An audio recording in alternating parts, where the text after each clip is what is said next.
დაგლოცოთ, გაგახაროთ და გაგაძლიეროთ მაღალმა ღმერთმა. ეს მინდა ასევე დავიკითხო სახარება თქვენთან ერთად და მე შეძლებს დაგვარად გავმართო. თუ კი ვინმეს გაქვთ რამე შენიშვნა, გთხოვთ კომენტარებში დამიწეროთ. წინასწარ გიხდით მადლობას. ეს არის სახარება მათესი მიათე თავის 32-36 მუხლები. ყოველმა რომელმა ნაღიაროს შემდამო წინაშე კაცთა, მეც აღვიაროგე წინაშე მამისა ჩემისა ზეცათასა. ანუ ვინც მე მაღიაროსო ადამიანების წინაშე, მეც ვაღიარებ მას მამაზეცერის წინაშე. და რომელმა უარყოს მე წინაშე კაცთა, უარყო იგი მეცა წინაშე მამისა ჩემისა ზეცათასა. ხოლო ვინც უარყოს მე ადამიანთა წინაშე, მეც უარყოფ მას მამაზეცერის წინაშე.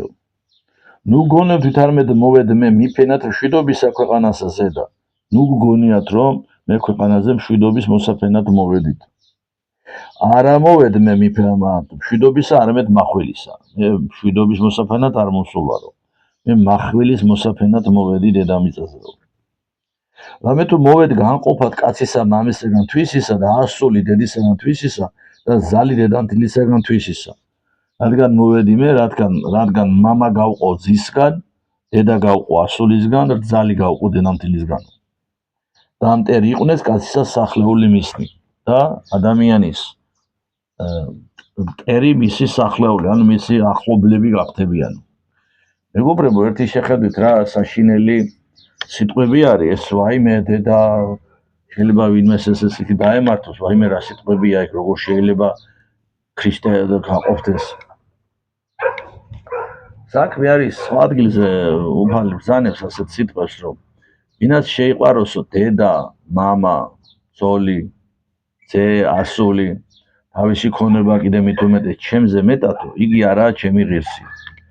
როდესაც ადამიანი იწყებს ქრისტიანულ ცხოვრებას, ანუ ქრისტეს მიმდევრობას, მისი მოწინააღმდეგე შესაძლებელია, ყველა შემთხვევაში არა, რა თქმა უნდა, მაგრამ მისი მოწინააღმდეგე ხშირ შემთხვევაში ხდება მისი ახლობლები. რატომ? იმიტომ, როდესაც ადამიანი იწყებს ქრისტიანულ ცხოვრებას, ღვთისმორჩილების ცხოვრებას, ის ადამიანები, რომლებისთვისაც ღვთისმორჩილება, ანუ ქრისტიანული ცხოვრება შინაგანი მოთხოვნილება არ არის, ისინი შედიან წინააღმდეგობაში ღვთისმორჩილ ადამიანთან. აი სწორედ აქ არის ადამიანის განსაცდელი დაშვებული ღვთისგან, რომლის შედეგადაც ადამიანი კი არ სუსტდება, ჩემო ძვირფასებო, ადამიანი უფრო ძლიერდება.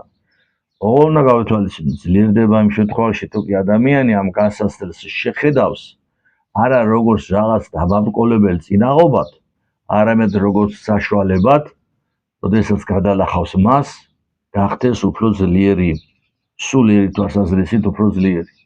მაგრამ რას ნიშნავს სულიერი თვალსაზრისით წინაღობის გადალახვა? ეს კიდე სხვა სწავლება არის, ჩვენ არასდროს და არასდროს არ უნდა შევგზულდეს ვინმე.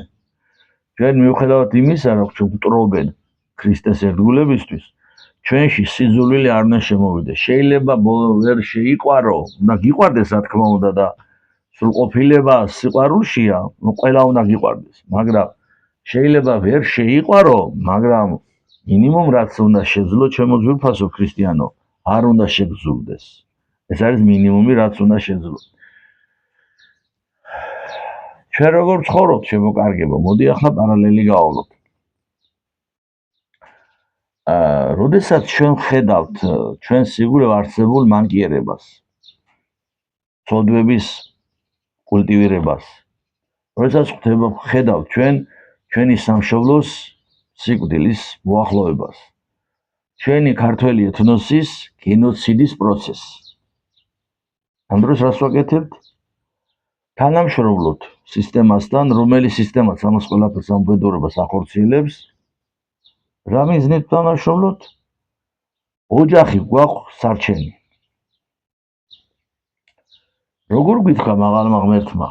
მოდი დავფიქრდეთ და გავიხსენოთ, აბა თქვენ მთავარია თქვენი ოჯახი არჩინოთ, ქვეყანაში არსებულ პრობლემას მე მივხედავ, თქვენ მაგაზეს თავის საფრთხეში არ ჩაიგდოთო.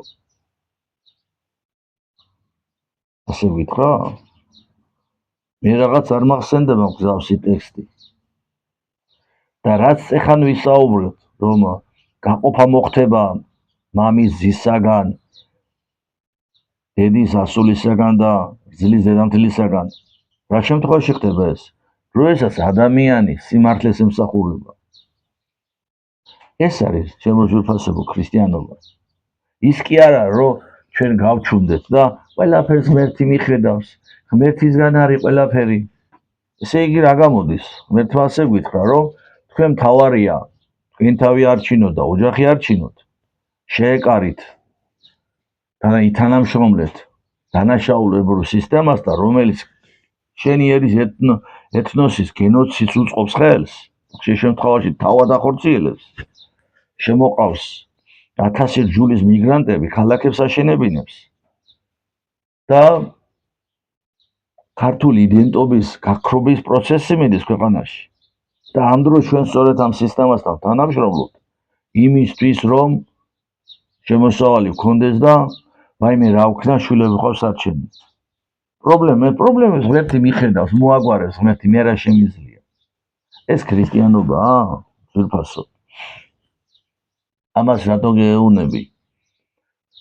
რო გითხრათ, რომ მე ასეთი საუბრების შემდგომ დიდი იმედი მაქვს, რომ თქვენ ქრისტეს შეიყვარებთქო, ყვილია ეგ, მაგრამ ერთმა ადამიანმაც მაინც კი რომ დაფიქრების პროცესი მაინც რო გაიაროს.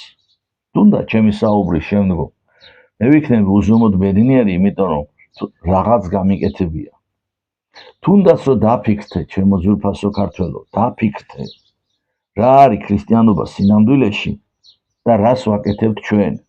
უბრალოდ რო დაფიქრდე, თუ კი ჩემი საუბრის მერე შენში დაფიქრების სურვილი გაჩნდება. დაფიქრებისა იმაზე თუ საიდან მოვდივართ, რანი ვართ და წინ რა გველოდება. რომ ჩვენ იმიტომ არა ვართ მოსულები ჭამოთ და ნაჭამი მოვინელოთ. ასე ცხოველები იქცევიან. ჩვენ მოსულები ვართ იმიტომ, რომ შევიცნოთ ჩვენი მაღალი ღმერთი, რადგან ღვთისგან მოვდივართ, ღვთისთვის უნდა ვარსებობდეთ. და როდესაც გავალთ ამ სოფლიდან, ღმერთთან ბრუნდებით. დაგლო ცოტა გაგახაროთ მაღალმა ღმერთმა. ერთმა ინებოს, რომ ყოველ ქართველს შეაყვაროს უფალმა საქართველო და ღმერთმა ინებოს, რომ ქართველ ხალხს გაუძლიეროს უფალმა სახელმწიფოებრივი აზროვნების უნარი. მადლობა ღმერთს ყველაფრისთვის და მადლობა თქვენ მოსმენისთვის.